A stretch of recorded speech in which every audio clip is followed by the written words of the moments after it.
उमर को एलिफ को job interview के लिए लेकर जाना था। एलिफ गाड़ी से उतर रही थी लेकिन फिर दोबारा चले गए। यकीनन ऐसा ही होगा। और तुम ये क्या कर रही हो?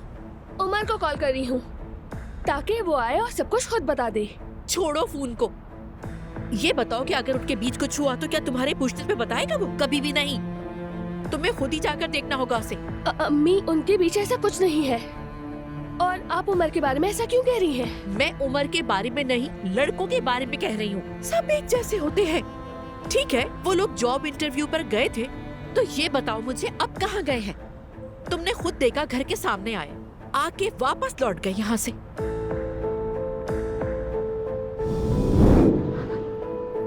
उमर!